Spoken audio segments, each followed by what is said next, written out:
안녕하세요. 오늘은 국방 논평 꼭지로 한 말씀 드려볼게요. 주제는 이제 보셨다시피 K9 자주포의 개량형에 대한 이야기입니다. 여기에 대한 이제 정보가 방위사업청 그리고 이제 한화 측에서 한 달 정도에 나온 것 같아요. 그래서 제가 최근에 이제 살펴볼 기회가 있었는데 거기에 대해서 전체적으로 한 말씀 드리면 괜찮겠다 싶어서 지금 준비를 했고요. 자, 보면은 우리나라 국방부는 뭐 포방부다 이런 이제 별칭이 있잖아요. 그래서 그 자주포 전력 현재 대부분 이제 전방에 있죠. 보면은 자료에 따라서 조금씩 다른데 제가 뭐 몇 번 걸치 여기저기를 보면서 가장 사실에 가깝다고 봐지는 숫자는 이렇습니다. K55 계열이 있죠. K55가 있고 A1인지 개량이 지금 개량이 되고 있는데 그게 약 1200문. 그리고 K9 계열 이것도 이제 계속 개량이 되고 있죠. 그래서 이게 1,500문 정도 되는 걸로 돼 있어요.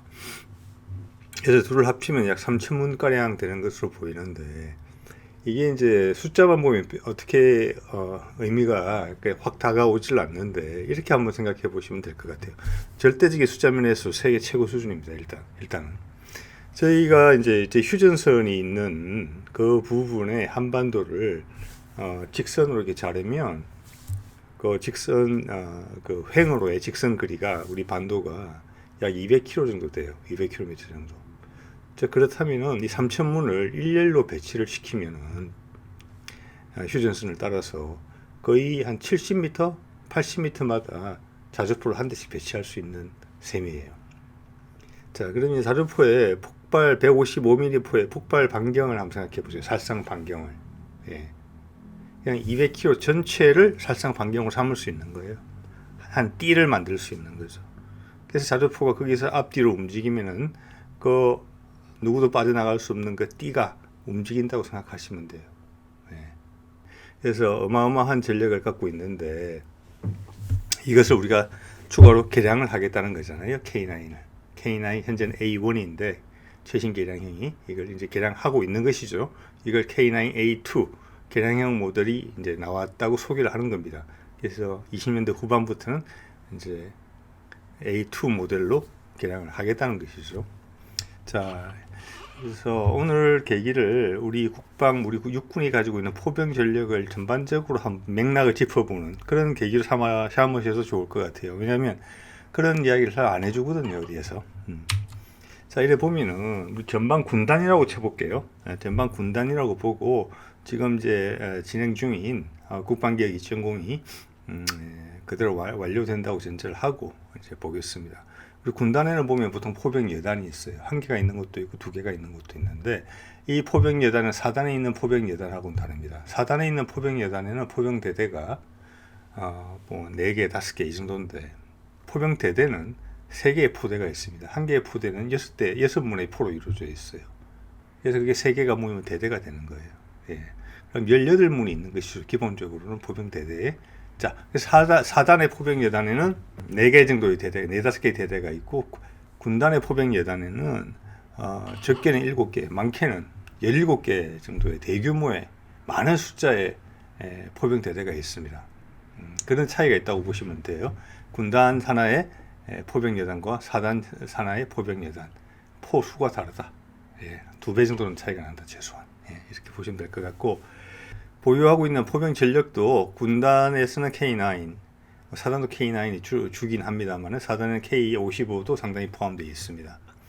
4단에 없는 것이 군단 포병 여단에 있는데 그게 이제 천무하고 MLRS예요. 옛날 미국에서 수입했던 다련장이죠.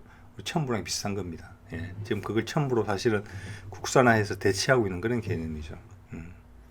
그래서 지금 국방개혁 2.0을 통해서 군단의 숫자도 좀 줄어들었죠. 그래서 군단 하나당 한 군단당 책임져야 될 영역이 가로 60km, 세로 120km 정도 돼요. 자, 이 지역을 다다를 수 있는 군단의 포병 화력으로서 다다를 수 있는 무기 체계를 가지고 있어야 돼요. 그래서 여기에 천무나 MLRS가 그 모지라는 사거리를 메꿔주는 그런 개념이다. 이렇게 이해를 하시면 될 것 같고 이게 부족한 부분은 계속 채워나갈 겁니다. 예. 군단이 담당하는 구역이면 군단 소속의 포병여단은 활약 지원을 해줄 수가 있어야 되니까요. 자, 똑같은 개념을 4단으로 적용시켜 볼게요. 우리 4단에 있는 포병여단은 4단의 작전 면적은 폭이 약 30km, 길이 60km 정도입니다. 이 정도면은 현재 K9 가지고보다 커버가 돼요. 됐죠? 예, 그 다음 여단으로 올게요. 지금 국방계획 2.0으로 오면서 우리의 육군의 작전의 중심이 4단에서 여단으로 왔습니다. 그래서 여단의 전력이 많이 강화됐죠. 여단이 하나의 독립적인 부대로서 보급, 기동력까지 그리고 화력까지 과거 4단 이상의 전력으로 만들려고 하는 것이죠. 그래서 병력이 줄지만 4단의 숫자는 줄지만 전체적인 전력은 강화된다는 게 이제 그런 데서 오는 것이고 그 과정에 있는 것이죠. 예. 그래서 여단에는 포병대라는 개념이 있죠. 여단은 보병여단 같은 경우는 보통 3개의 보병여단 정도가 있었고 화기지원 중대 정도가 있었는데 그걸 포병대가 되는 겁니다. 그래서 그 포병대 화기로서 선정이 된 것이 지금 그림 속에 보이는 105mm 사중용 자주포죠. 이거는 사거리가 10에서 한 15km 정도 되는 것이죠. 그게 여단의 작전 범위라고 우리가 추정할 수 있는 거예요. 위에 군단과 4단의 사례를 봤을 때.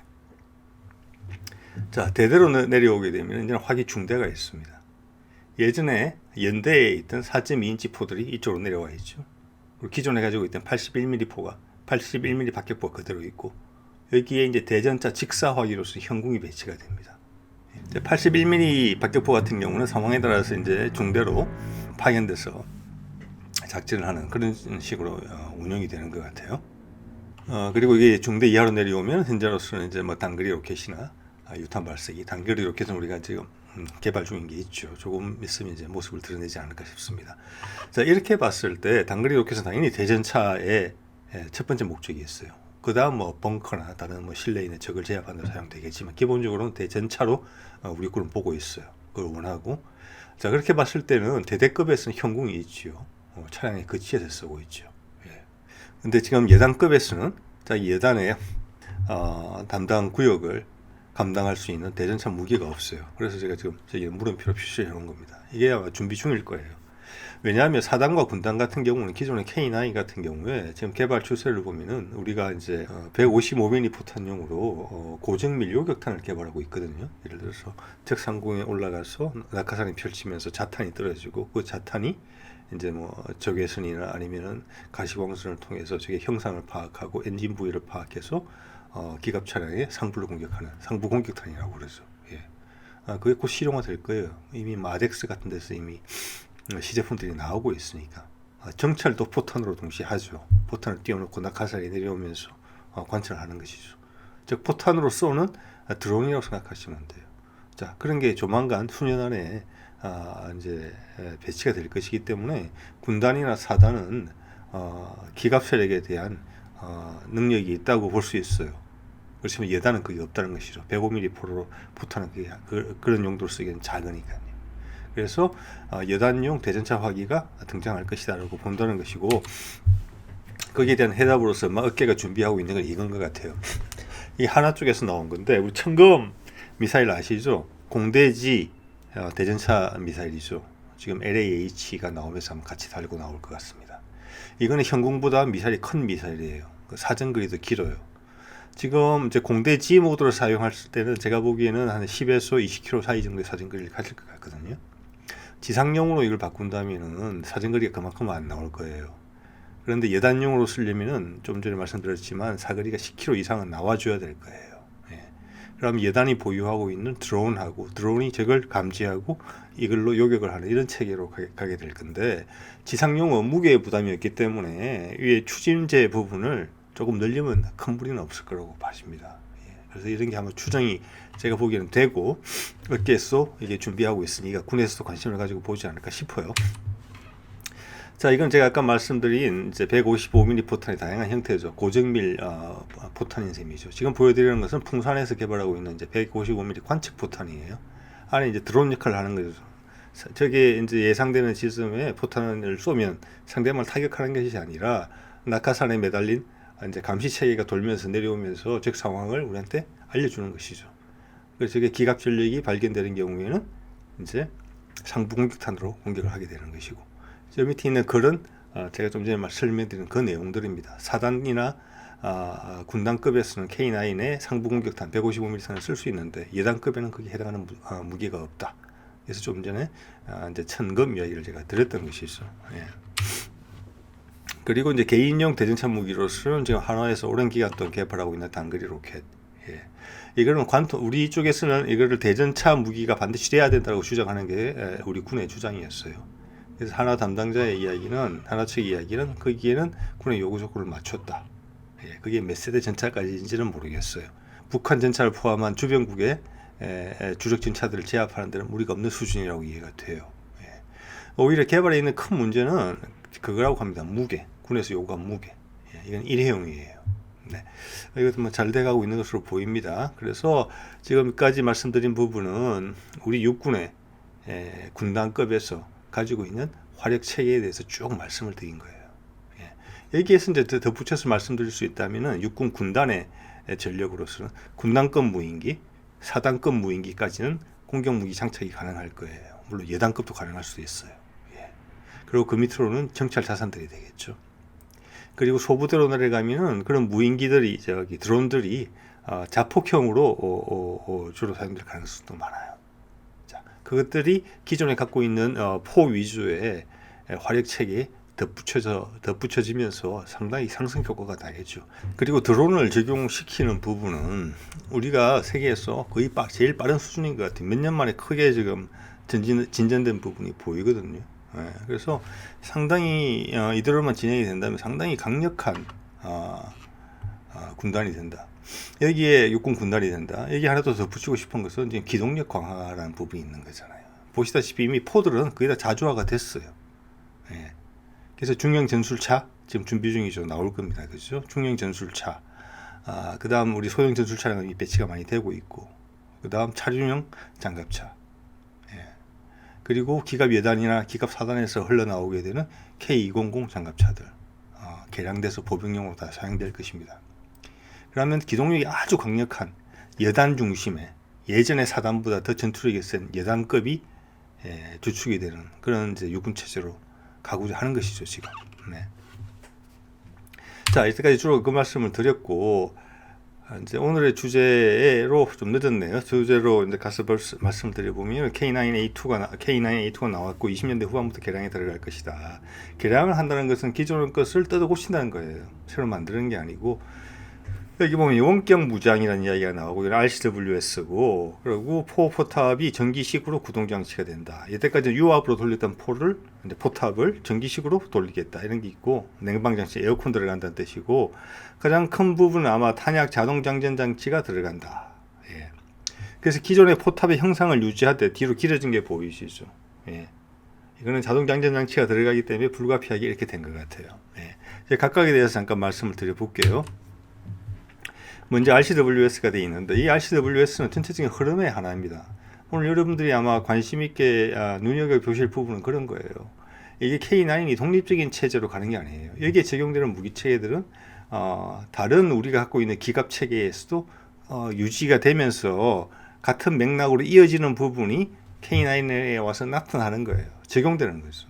그리고 K9에서 검증된 것들, 확인된 것들이 또 다른 기갑 장비가 개량이 될 때도 반응이 되고 이런 식입니다. 어떻게 보면 상당히 효율적인 방식이죠. 네.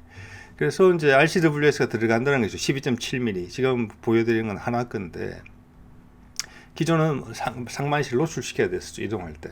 네. 그래서 K9 장갑차가 얼마나 기습을 받을 가능성이 많은지는 잘 모르겠어요. 최전방에 위치하는 부대는 아니니까, 포병이라는 것이.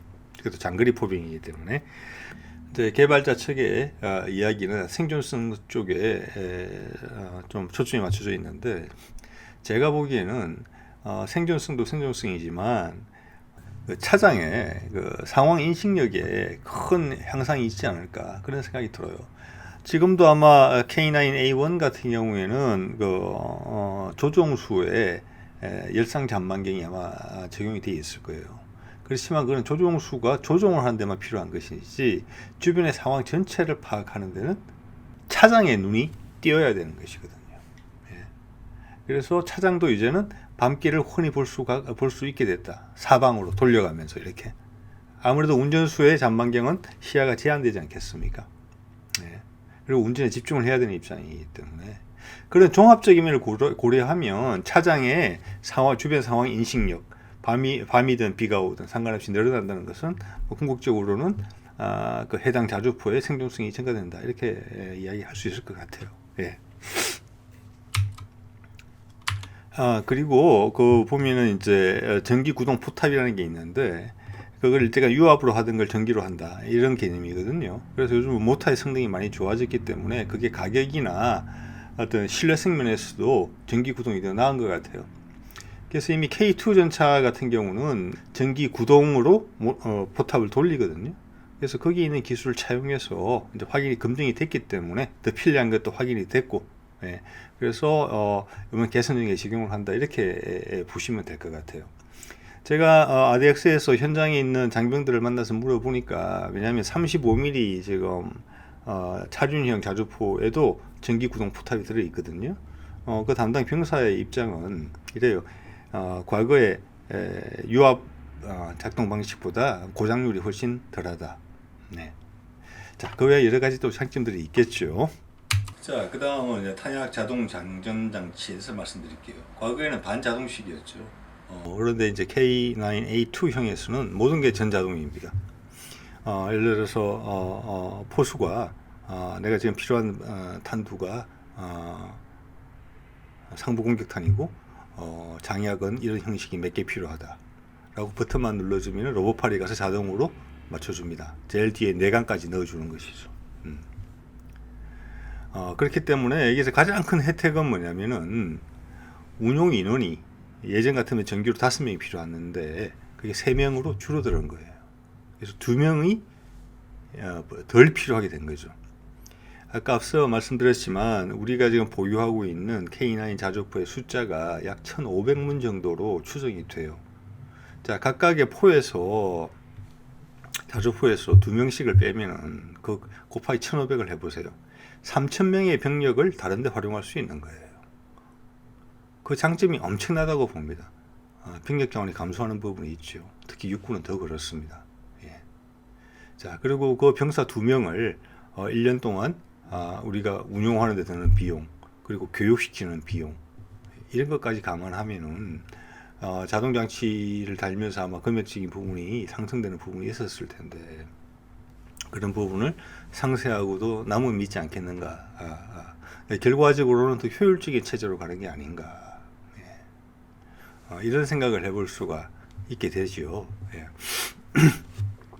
그리고 K9 자주포 같은 경우는 이제 한 99년도부터 배치가 됐고 K55 자주포 같은 경우는 한 80년대 중반 정도부터 배치가 됐거든요. 그러니까 향후 한 20년대 후반부에 K9A2 이 개량이 나올 때쯤 되면은 앞에 초기 모델들 K55 같은 경우는 이걸로 바로 대체될 수도 있어요. 예. 자, 그러다 되면은 장기적으로는 어떻게 보면은 우리 한 6,000명 정도 K55 부분까지 포함을 하면은 전체 한 약 3,000문이라고 봤을 때 6,000명 정도의 인원을 우리가 다른 부분으로 돌릴 수 있는 그런 여력이 생기는 것이죠. 뭐 엄청난 병력이잖아요. 6,000명이라면. 자, 그런 부분이 지금 이제 우리 육군의 흐름, 우리 군이 처한 상황에 부합하는 식으로 고민을 한 결과들이 아닌가 이렇게 봐집니다. 예.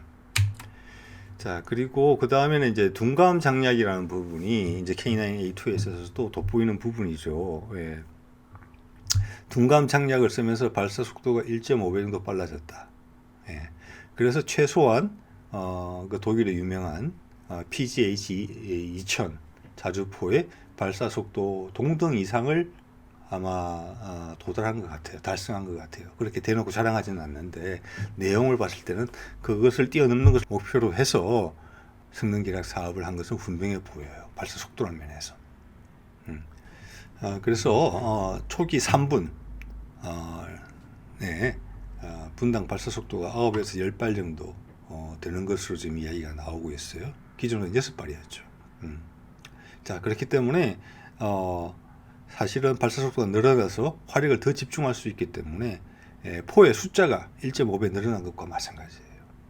예. 거기다가 아까 병력의 수는 자주포당 2명이 줄었잖아요. 예. 자, 이런 계산들을 여러 가지 방식으로 이렇게 효율성의 향상이라는 부분을 이야기할 수 있을 것 같아요. 자, 그러면 여기서 둔감 장력에 대해서 잠깐 말씀을 드려봐야 될 것 같아요. 이 둔감하다는 것은 뭐 예민하다, 둔감하다 할 때 그 둔감인데 어디에 둔감한 것이냐? 예, 열에 둔감하다는 뜻이에요. 예를 들어서 예전에 자주포 안에는 당연히 이제 장약이 있을 거잖아요. 포를 발사하기 위한. 그게 피격을 당해서 뭐 총탄을 맞는다거나 상대방의 RPG를 맞는다.